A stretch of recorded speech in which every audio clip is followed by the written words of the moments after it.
Oi pessoal, meu nome é Marcele Dantas, advogada tributarista do time de tributário do Molina Advogados, e o tema de hoje será CARF e o planejamento tributário. Poderiam ser tributadas pelo lucro real duas empresas segregadas do mesmo conglomerado, optantes pelo presumido? Bom, não é novidade que o planejamento tributário seja amplamente utilizado pelas empresas.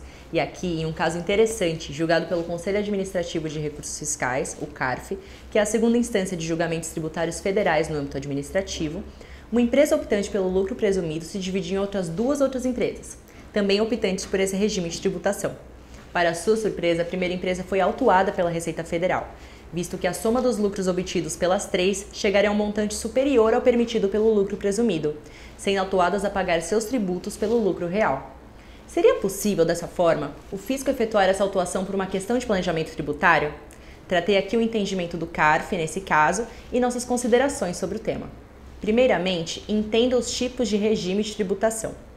É importante ressaltar que, salvo exceções legais, as empresas estão sujeitas a recolher o imposto de renda da pessoa física, que é o IRPJ, e a contribuição social sobre o lucro líquido, a CSL. O cálculo desses tributos dependerá do enquadramento da empresa em um dos seus 3 regimes de tributários, além do Simples Nacional. De uma forma bem sintetizada, podemos dizer que o regime de tributação de uma empresa se dará pelo lucro presumido quando seu faturamento anual não for superior a 78 milhões, ou quando não estiverem enquadradas na obrigatoriedade de apuração pelo lucro real. Aqui, o lucro da empresa é presumido e não reflete necessariamente a realidade da engaração. Já empresas que estejam no rol de obrigatoriedades dispostas em lei, como bancos e empresas de seguros privados, por exemplo, ou cujo faturamento anual supere 78 milhões, devem recolher pela sistemática do lucro real, cujas alíquotas refletem o lucro efetivo obtido, havendo também uma maior quantidade de obrigações acessórias a serem cumpridas.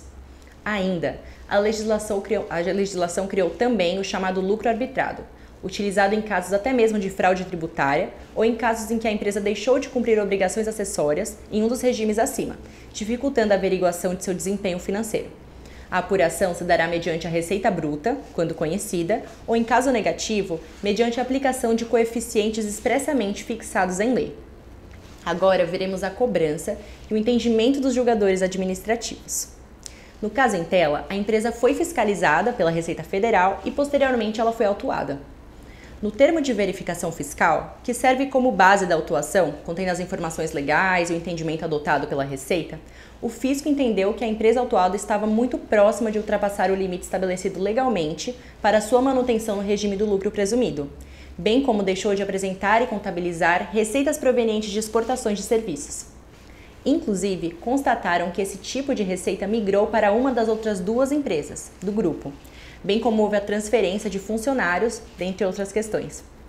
O fisco, portanto, autuou o contribuinte pelo lucro real, considerando a receita das 3 empresas como uma só, e exigindo o IRPJ e a CSL, com o aproveitamento de ofício dos valores pagos pela sistemática desconsiderada, que é o lucro presumido, e autuou pela sistemática não cumulativa do PIS e da COFINS, com aproveitamento de ofício dos valores espontaneamente pagos no regime cumulativo e dos valores retidos na fonte, isso é, segundo o fisco, tal planejamento tributário poderia se configurar como uma postergação e uma repartição de receitas com outras empresas para fins de permanência no regime do lucro presumido. Em primeira instância, os julgadores administrativos tributários concordaram com o entendimento do fisco e mantiveram a autuação. Após a empresa recorrer, a primeira turma ordinária da segunda Câmara do CARF entendeu que o desenquadramento do regime do lucro presumido seria um procedimento regular pela Receita Federal. Contudo, o fundamento de ter sido ultrapassado o limite legal não implicaria em lançamento para fins de apuração do lucro real. Foi verificado aqui um vício no lançamento, eis que o fisco simplesmente tributou e autuou a empresa pelo lucro real, sem conhecer a fundo seus custos e despesas. Nesse regime, as despesas podem ser abatidas. No caso, o fisco não entendeu a realidade da empresa.